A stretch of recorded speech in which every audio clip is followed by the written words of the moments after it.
Hello, I'm Dan Dawkins for GamesRadar, and I'm joined tonight by Matthew Pellett, Hi there. editor of Official PlayStation Magazine, and by Leon One Shoe Hurley, executive news editor of GamesRadar Plus. Hello, I've hurt my foot, so I have to take one shoe off. So now you know. Now, tonight on Who Won E3, we're going to talk about the games of E3. We've been pounding the show floor, Leon so hard that his foot has fallen off, to play as many of the big games as we can. Hands up front, we haven't played every single game at the show. Which is impossible. Because that would be impossible. So with the three of us, we're going to talk about the coolest things we've seen. Now, we're talking about the games of the show, not the Kickstarters of the show. We're not talking about the fake CGI promises of the show. We're talking about games we've played or demos we've had shown to us with our own eyes, which is games like Uncharted 4. So I'm going to throw it out by starting with Leon. Leon, what are the hottest tickets you've seen at the show so far? So the most amazing things that I've seen so far is Horizon, the new Guerrilla Games thing. Like they did like they played it in front of me and talked about it. It looked amazing. They admitted that they don't know how to do open world games, so they basically hired a bunch of people from Bethesda and CD Projekt Red who brought their experience of how to do open world sort of RPGs, and it looked beautiful. The dinosaurs, big robot dinosaurs, looked lovely. Morpheus, I played London Heist. There's a new level of that, which is just incredible. It's just really interesting experience shooting a gun by looking down the sights. Star Wars, obviously, was brilliant. It's Star Wars. DICE have done a really good job doing a really good shooter with the sort of different mechanics. Hitman is a return to sort of old Hitman. It made me think of St. Petersburg, the Opera House, all the old classic, really big missions. Yeah. And my top thing was Uncharted 4. They did an extended demo beyond what they showed at the Sony show, and get the bleep box ready because it's just fucking unbelievable. It was incredible, like just a level of beyond anything you've seen. You come in here with one shoe and you use that mouth. Honestly, like people were just like open mouthed. I mean, you have to see it to believe it. And I know we're short on time, but you're hanging on the back of a truck. There's mud. You jump on the brother's bike, and then you're running along, and the bike's sliding around. You're shooting at this car that's chasing you, and the visual level it reaches is just unlike anything I've seen. It's incredible. Last night we described it as only a game. So tonight it's effing incredible. So are you seeing the full polarity and spectrum? Matt, do you agree with any of those choices? Can you add anything more? Any little curveballs for us? So 100% on Uncharted, like that is my game of the show. I wasn't expecting it to be the game of the show for me. I thought the PlayStation Experience demo in December was okay, not like knockout amazing. It was okay, it was functional, it was more Uncharted. This was very much like the proper action set piece that you've come to expect from Naughty Dog. Yeah. I am quite staggered by the quality of that second half of the demo. The stuff that they didn't show at the conference. I don't understand why they didn't show it. I mean, it's blown everyone away. I don't understand why they haven't shown that to everyone, because it would be all anyone's talking about right now. I think if anyone watches the video where I do the reaction to it, I was probably struggling to get across how impressed I was. It's so good that my demo showing of it was delayed because Kanye West was in front of me. Oh, he was watching Uncharted? Yeah. Well, Kanye West was also at the Activision stand, right? Yes. Is it you saying that? No, I bumped into my friend Xavier Woods, WWE Tag Team Champ, and Vern Troy. Vern Troy, who actually pointed out, blimey, a little bit shorter than we expected. Anyway, we digress. What else did you see, Matt? So, like Leon, I also saw Horizon. It's very impressive. Some of the things they're doing with the enemies and the variations of like, the giant T-Rex beast. Again, I did a reaction show to that, so check it out if you haven't yet. The Last Guardian, the first thing that I saw of E3 this year. They had a private demo. It's Eco and Shadow of the Colossus, like mashed together. I think if you're expecting anything different to that, then you're imagining a different game. But I've waited, it seems like half my life for this. So to finally have it played out in front of me and being told that they're hoping to get it out next year, like it might be coming next year, yeah, that's good enough for me. Like, after you joking about that being a game you were looking forward to like 3 years in a row, and everyone just kind of going, oh, 4 years in a row. 4 years in a row. I also played Morpheus for the first time at E3, and I thought the London Heist demo was great. Like playing they've got a new one. We should say they got like a second one on top of the one they've already shown, which is in a car, and you're shooting bikes as they chase you, and you can open the door and drop things out the door. It's amazing. I'm going to top that, and that is Kitchen.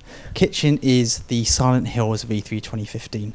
It's not as scary as Silent Hills, Although when we were in the Sony demo room, you and I were walking around down and we heard a lot of screaming coming from through the walls. Matt had grabbed me before we went into the Sony room and said, I've seen this thing, it's amazing, it's like the Silent Hills of E3, but in virtual reality. So we were like, wow, that sounds great. But like, almost as if it was scripted, like when we got into the room, there were screams emanating from the VR chamber that people went, ah! So it was like, yeah, it was really, hey, it's doing something right. And, again, as Matt says, we filmed a reaction video to that you can check out. Yeah, I talked through what happens at length on there. But just to give you the setup, you actually sit in a wooden rickety chair, like that set up in the booth. Yeah. And you sit down, they put Morpheus on, you hold the DualShock 4, and then you look down and your hands are tied together, and you're basically in the room that's like Saw, and scary things happen. Although I was laughing throughout because I was just having such a fun time with it. My first ever Morpheus experience, that I was less scared and more wowed by the fact that it could be that real. There are a couple of really cool quirky things that I saw. I don't think they belong on this list necessarily. Just quickly pepper some things in. Watam. Watam? Yeah, Watam. Classic. Say it, so I've got to spell it. Watam. Is it like WTAM? Watam. Keita Takahashi's new game, the guy who made Katamari Damacy. Kitchen Watam. Brilliant. It's a game where you play a cube mayor who has to go around holding hands of flowers and lawnmowers and clouds, and then when you hold the hands of enough people, you set off a bomb and you all explode and you're happy. Exploding with happiness? Yeah. Like everyone's happy, everyone's exploding. And I didn't even see this, but I didn't play this, but I saw it from afar. My favourite area, and it always has been every year, is like the little indiecade area, because you find so many great gems in the indiecade area. You find so many games where there are so many different ways to play that you can possibly imagine. Like Johann Sebastian Joust was here a few years ago, and I'd never seen anything like it before. This year, I observed a game called Butt Sniffing Pugs, which I believe you have to... you're a dog, you're a pug, you're in a park, and you have to crap on a woman's picnic and you wipe your ass on the grass. I don't know. Can we just point out, Matt's been really busy at E3 and hasn't had much sleep. So I really haven't. Just in case this isn't actually a game anyone else has seen. It's true, it's there. We believe you. But the controller is like a giant football to move, that you move it with your hands as if you were a dog, and then you have to tap the rear end of a cuddly dog to interact. Just why not? Butt sniffing with no G. Butt sniff, we'll call that. Right. Yeah, and but what I did want to say is the thing that we're all missing, because you and I played it for 2 days each last month. Metal Gear Solid 5. I want to talk about that in a minute because I like talking about Metal Gear Solid 5. And I just worry, because we've already done it, we're not getting it. Absolutely right. Now, anything else we want to throw in quickly onto that list, because time is tight?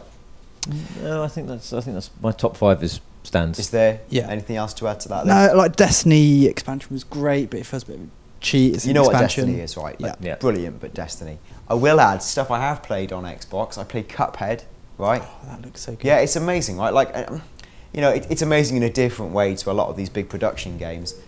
Stunning looks, really inventive. I fought a potato, a corn on the cob, a pirate who fires a squid and a shark at you. It's really sort of old school shooter. You're just holding the button down, constant stream of bullets. You've got a special attack. Baddies just soak up like 1 billion hits until they pop.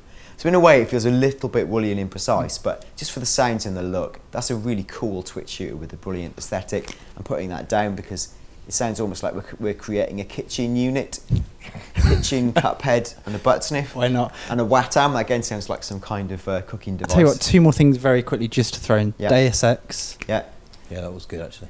And did you see a demo? Yeah. All right, so that's very good. impressive. You're not allowed to tell us. You just got to say it. Also, Street Fighter 5. That's one hell of a fighting game. Okay. I'm not even like a big fighting gamer, but that is very, very good. Lovely. What else have I seen today? Star Wars. I'm going to double down on Star Wars. I played 20 versus 20. Numbers may slightly waver, but I've never been in a demo room waiting to go into something with that many people. I couldn't believe there were that many pods being supported. So we played like what felt like 20 on 20, Snowtroopers versus Rebel Alliance. we basically replayed the Battle of Hoth live. You know, it's as good as it sounds. Yeah. Like, it's all Star Wars sound effects. It's all the sort of Battlefield mechanics you're used to. No, I see. It's not Battlefield. But it's your really time's not tight, Battlefield. So I'm not going to let you talk. So, but there isn't. You're right. There's this mechanics where you've got L1 and R1, Yeah, you which got activate different like special powers. different So you've power-ups. got- There's tokens you pick up. It's all on sort of cooldown timers. Yeah. Very fast, very arcadey. It's not like Battlefield at all. Yeah. But And- the shooting model's superb. yeah, it's really, really, it's good, right? So like, Yeah. wow, that was good for me. What else have I played? We put Battlefront down already. What else did I like today? I'm going to put this down because I'm obsessed with it. This is really, really good this year. Basically, it's my excuse to put all the games I love. PES 2016, I can't go on at length about it. It just feels like a football game should. Like, it does things unprompted that are naturalistic. Also, I hear people really like FIFA this year, so there's going to be very little to choose between two excellent football games this year. I will add Metal Gear Solid 5. I think we both went to play it for 15 hours the other week. Oh my God, Metal Gear Solid 5. Like, that is, I think, if there's a better game this year, I'll eat several hats. And you know what? Konami's booth is the best at the show. They've built Mother Base. Yeah. There was a live demo of that today. It was the biggest open queue for people watching a demo that I've seen since Metal Gear Solid 2's reign on the screen. There was about 100 people around the Metal Gear stand to watch the live gameplay demo today. So I thought, like, and everyone was into it, right? Like, Yeah. especially when, like, D-Dog, your companion dog, sticks on a sneaking suit and he's got his own knife, right? So when he goes out to attack a guard, he sort of goes into his trousers with his teeth, brings out a stun knife, and he runs up to the guard and stuns him. I didn't even do that in 2 days. Yeah, exactly. It's so big, that It's game. wow, that's amazing. So we've got, you know, the unenviable task of putting these in some kind of order. Throw out what you think your number one is. It's got to be Uncharted. It simply has to be. Okay, that's a tick for Uncharted. 2 and chicks for Uncharted. I'm going to tick Star Wars, and I'm going to tick MGS5. I've managed to make it look like V now. This is insane. Beyond those, I mean, are those three the ones we feel like are the magical Like, I numbers? haven't even Did you played- vote twice. What's that? Did you vote twice? He did. Yeah. But he's our I'm boss, so allowed he to gets vote to. I haven't even seen. Sorry, I haven't played Star Wars yet, but I'm tempted to say that just on the basis of what I've seen. I sat next to you at the EA conference, and we both looked at each other in disbelief during that demo. Okay, well, in the interests of letting our video production team sleep tonight, we're going to say that the best 3 games... Oh my God, I haven't talked about Nintendo games. I will do that as well, and I'll stick them in on the end. We're going to say it's Star Wars. Yeah. Yeah. Number 1. No. Yeah, it is. I've just changed the order. Yeah, Uncharted. We discussed it said last if night. you don't make Uncharted number 1, I'm walking off. Well, you have to leave now, Leon. Okay, fine. That you hop off. Leon's gone. Uncharted 4. I can't remember what number it is. So Leon's gone in protest. I'm disgusted. MGS5 isn't number 1. That's the best game of the year. Where's So butt sniffing underline that. pugs? But sniffing pugs. Okay, look, this isn't very scientific. We never said it would be. We've got to finish up right now. I played Star Fox today. That's good, but it's really confusing. You've got to use the pad to aim while you fly, and I felt like I was losing my mind. I did play Mario Maker, right? That's deceptively brilliant. The level creation in Mario Maker is so intuitive. It's Nintendo at its best. Yes, Nintendo. So we'll end on that weird note, and I'll also add this is the final Who Won E3 of E3. Thank you for tuning in. Thanks for all the considered hate for our love of Sony. We tried to redress that in the second show. It was brilliant to get all the opinions from the people on the floor. But yeah, thanks so much for tuning in.